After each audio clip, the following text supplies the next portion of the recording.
කාලයකට පස්සේ තිබිච්ච හොඳ ගාණක් බහුතරයක් ළමයිට හදාගන්න බැරි වෙලා හොඳටම කැලවිච්ච ගාණ. ඇත්තටම හොඳ ගාණ.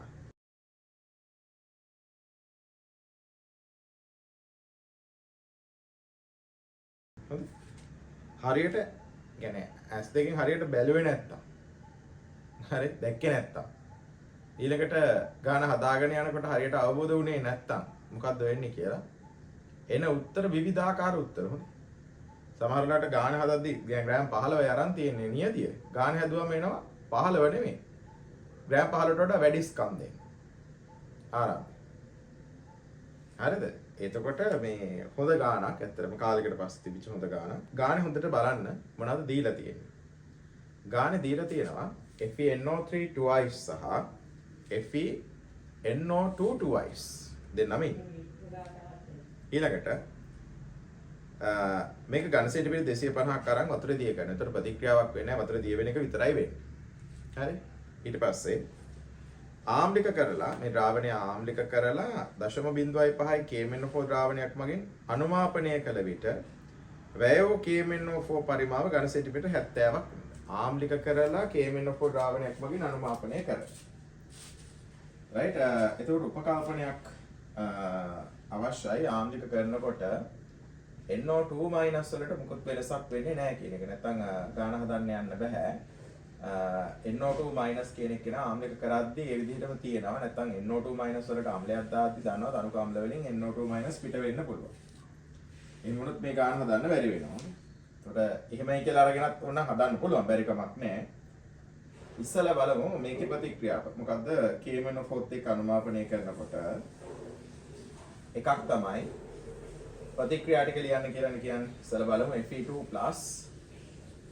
Fe3 වෙනවා. හරි Fe2 Fe3 වෙනවා. එතකොට ඉලෙක්ට්‍රෝනයක් පිට වෙනවා. එතකොට මෙතන තියෙනවනේ NO2 NO2 උත් NO3 වෙනවා. එතකොට මෙතන H2O එකයි 2H+ ධන දෙකක් ඉලෙක්ට්‍රෝන එනවා. මේක එක මේක දෙක.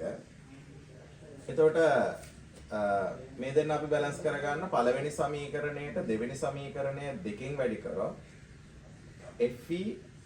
FeNO2 twice ධන දෙකක් H2O මේ පැත්තට එනවා Fe3+ ධන දෙකයි NO3- ධන හතරක් H+ කියලා එනවා. එතකොට එන්නේ ඉලෙක්ට්‍රෝන ඔක්කොම 3ක් එනවා. sorry ඉලෙක්ට්‍රෝන 5ක් එනවා. 4යි 1යි 5යි. මේක අපි අංක 3 කියලා ගමු. මේකත් එක්ක KMnO4 ඒ කියන්නේ MnO4- Mn2+ වෙනවා. 4ක් H2O 4 වරක් 2 8යි H+ 5ක් ඉලෙක්ට්‍රෝන. මේක 4. දැන් මොකද වෙන්නේ? තුන්වෙනි සමීකරණයට හතරවෙනි සමීකරණය එකතු කරාම අපිට මෙතනින් එනවා FeNO2 twice හතරක් H+ අපි දන්නේ ආම්ලික කරලා තියෙන කාගෙන්ද කියලා. මෙයා KMnO4 විදිහට එනවා. ඊතරයක්. මෙයා Fe3+ එක එහෙමමයි. 2NO2- එහෙමමයි. ජලාණු දෙකක් ඉතිරි වෙනවා මේ පැත්ත. දෙකක් NO3-. ඊළඟට K+ එනවා. අපිට අනිත් ඒවා දාන්න අපි දන්නේ නැහැ. එතන Mn2+ එනවා sorry. Mn2+ එනවා K+ එනවා. මේවා දාන්න අපි දන්නේ නැහැ මොකද මාධ්‍ය ආම්ලික කරලා තියෙන කාගෙන්ද කියලා අපිට කියලා නැහැ. Fe3+ NO2- 2 Mn2+ වෙනවා ජලාණු දෙකයි K+ වෙනවා එහා පැත්තේ FeNO3 twice KMnO4 හතරක් H+ මේ තියෙන එක ප්‍රතික්‍රියාවක්. මේ තියෙන එක ප්‍රතික්‍රියාවක්. ඊළඟට මේකේ තියෙනවානේ Fe2+ විතරක් ඉන්නවනේ NO3- වල. ඒකට එයාව ගන්න පළවෙනි සමීකරණය වැඩි කරන්න ඕනි 5න්. පළවෙනි සමීකරණය 5න් වැඩි කරලා ආය හතරවෙනි සමීකරණයට එකතු කරන්න. පළවෙනි සමීකරණේ 5න් වැඩි කරලා 4ට එකතු කරොත් 5ක් Fe2+ ධන 8යි H+ ධන MnO4- මෙතනින් එනවා Fe3+ ඒවා 5යි ඊළඟට Mn2+ ධන 4ක් H2O කියලා. ඒතර මේ Fe2+ ඉන්නේ FeNO3 twice ඇතුලේ. NO2 twice නේ. මේ NO3 twice 5යි. මාධ්‍ය ආම්ලික කරේ කොහොමද කියලා දන්නේ නැහැ. මෙයා KMnO4 කියලා ගත්තොත් මෙතන ඉන්නවා 5ක් Fe3+ Mn2+ K+ 4ක් H2O අතින් දැම්ම 5 2 10ක් NO3-. දැන් මෙයාව අපිට මෙතන 15ක් තියෙනවා. මෙතන 1යි මෙතන. ඕන්න මේගොල්ලෝ NO3 ගාලා එකතු කරලා දාන්න පුළුවන්. හැබැයි මෙයාට දානකොට තව මදි වෙන හින්දා කොහොමද තිබ්බේ. මේ ඊළඟ ප්‍රතික්‍රියාව. right? ඊළඟට මේකේ ප්‍රතික්‍රියා කරනවා ඇලුමිනියම්. ඇලුමිනියම් AlO2- වෙනවා. බාෂ්මික මාධ්‍යයක් 2ක් H2O 4ක් OH- ඉලෙක්ට්‍රෝන 3යි 5 ඊළඟට NO3- කියන එක්කෙනා NH3 වෙනවා.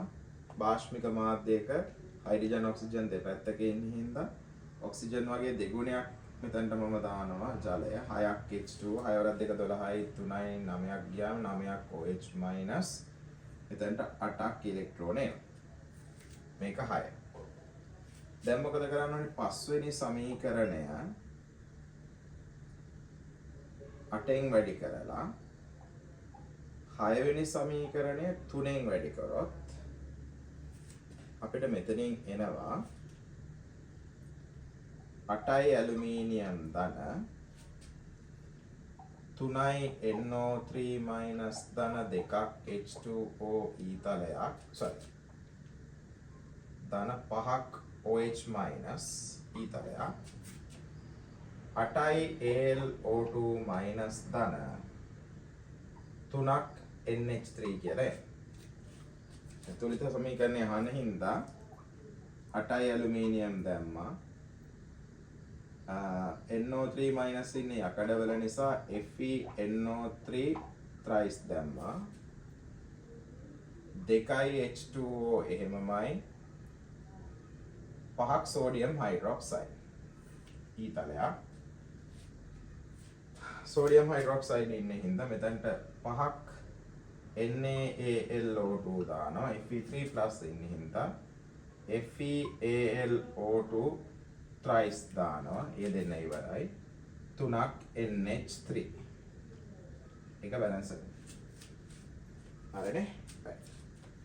මෙන්න ඊළඟ සමීකරණ. ඔක්කොම සියලු සමීකරණ සඳහා තුලිත සමීකරණ ලියන්න කියලා කියන්නේ. මේ 1යි 2යි 3යි ඊළඟට තව ප්‍රතික්‍රියාවක් තියෙනවා. ඊළඟ එක තමයි ඇමෝනියා වායුව HCl එක්ක ප්‍රතික්‍රියා කරාම NH4Cl හැදෙනවා. ඔන්න ප්‍රතික්‍රියාව. ඔන්න ගානේ පළවෙනි ප්‍රතික්‍රියාව. සම්පූර්ණ ප්‍රතික්‍රියාව. ඊළඟට ගානේ දෙවෙනි කොටසෙන් කියනවා අපිට ගාන දෙවෙනි කොටසෙන් කියනවා මේකේ හදන්න කියලා. මේ දෙන්නගේ ස්කන්ධ ප්‍රතිශත හොයන්න කියලා කියනවා. ගාන දෙවෙනි කොටස. මම ගන්නවා FeNO3 twice NO2 twice X මවුල කියලා ගමු. FeNO3 twice මම Y මවුල කියලා ගන්න. මේ ග්‍රෑම් 15ක තියෙන මුළු මවුල ගන්න.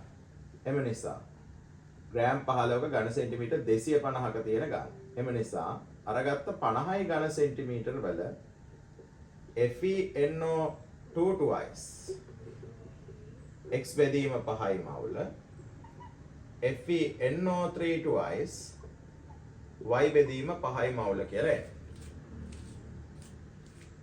හරිනේ? right. දැන් අපි දන්නවා මෙතනින් ගන්න පුළුවන් හොඳට බලා ගන්න.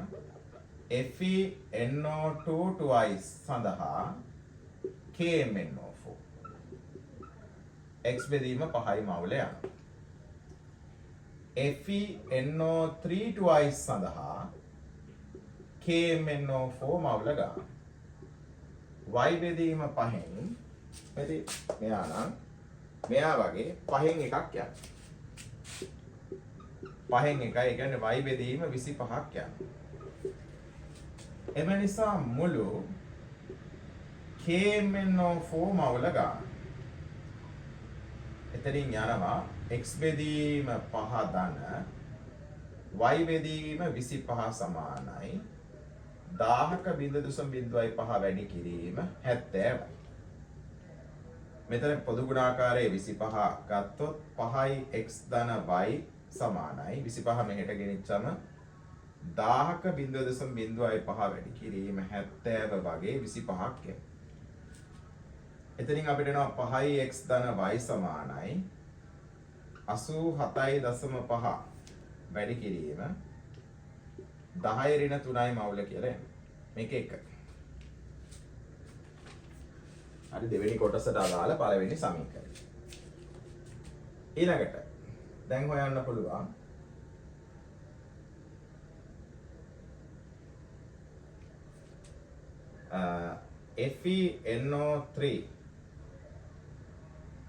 FeNO2 twice මගින් ලද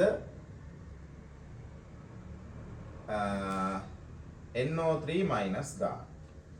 මෙතන මෙයාගෙන් NO3 minus ඒ වගේ දෙගුණයක් ලැබෙනවා. FeNO3 twice ගත්තේ කොච්චරද 25 ඇතුලේ x බෙදීම 5යි. එතකොට x බෙදීම 5 වැඩි කිරීම 2යි. 2යි x බෙදීම 5යි. FeNO3 twice මගින් ලද NO3 minus මවුල ගන්න. එයා එනවා y බෙදීම 5 වගේ දෙගුණයක්. එතකොට එනවා 2යි x බෙදීම 5යි. මුළු NO3 minus මවුල ගාන ගත්තොත් 2යි x බෙදීම 5 දාන 2යි y බෙදීම 5ක් එනවා. ඒක තමයි මුළු HCl මවුල ගානට සමාන වෙන්නේ. HCl ඇමෝනියත් එක්කනේ ප්‍රතික්‍රියා කරේ. හරි මෙන්න එනවා. එතකොට මෙතනින් එනවා අපිට 2යි x දාන 2යි y බෙදීම 5ක් කියලා. right. HCl මවුල ගාන 1000ක HCl වැය වෙලා තියෙනවා 1000ක 0.3 වැඩි කිරීම 50ක්.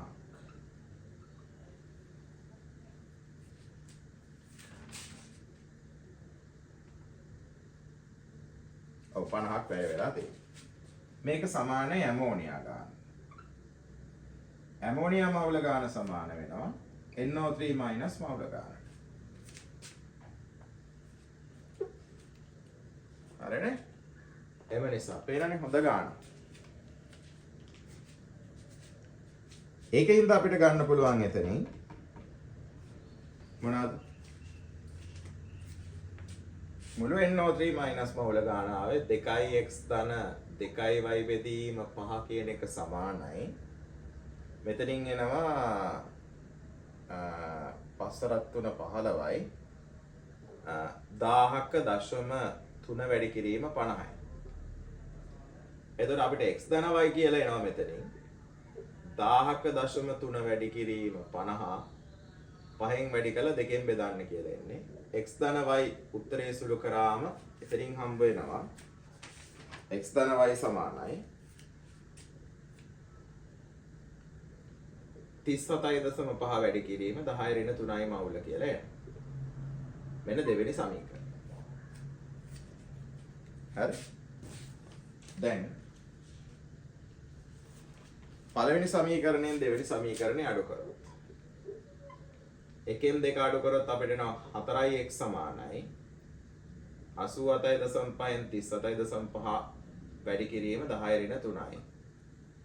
4යි x සමානයි එනවා 50 වැඩි කිරීම 10 ඍණ 3යි.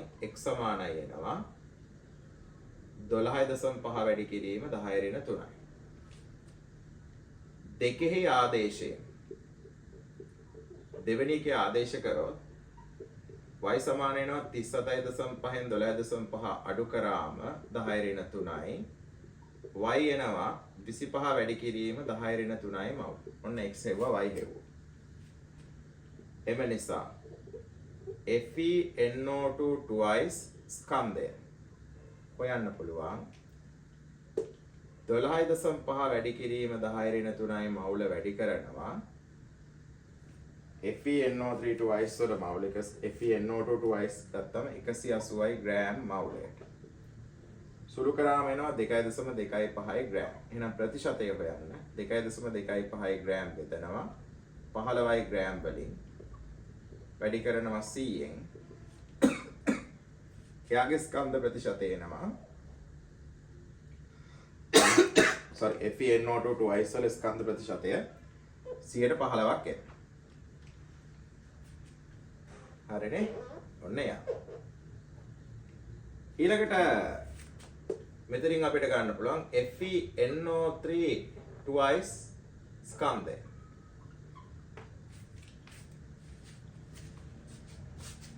හරි FeNO2 twice ස්කන්ධය.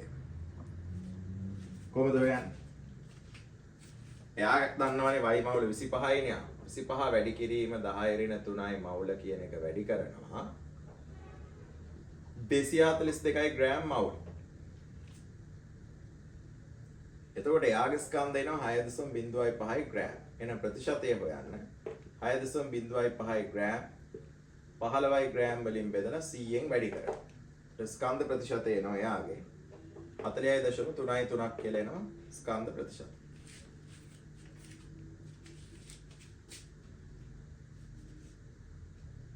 right? ඔන්න 9 වෙනි ප්‍රශ්නේ B කොටස. හරි හොඳ ගාන. පේනවද? වරදින්න පුළුවන් තැන් අනන්ත සංඛ්‍යාවක් තියෙනවා. පේනවද? කාලයකට පස්සේ තිබිච්ච හොඳ ගානක් ඒ. හොඳයි. ඒ කියන්නේ මේ රෙඩොක්ස් ප්‍රතික්‍රියා ගැන හොඳ දැනුමක් තියෙන ළමයෙකුට තමයි ඇත්තටම ගාන හදා ගන්න පුළුවන්. යකඩ Fe2 + 3+ වෙනවා වගේම මෙතන NO2 - එකත් NO3 - වෙනවා කියලා අරගන්න ඕනේ. එහෙම අරගෙන තමයි ගාන හදන්න තියෙන්නේ.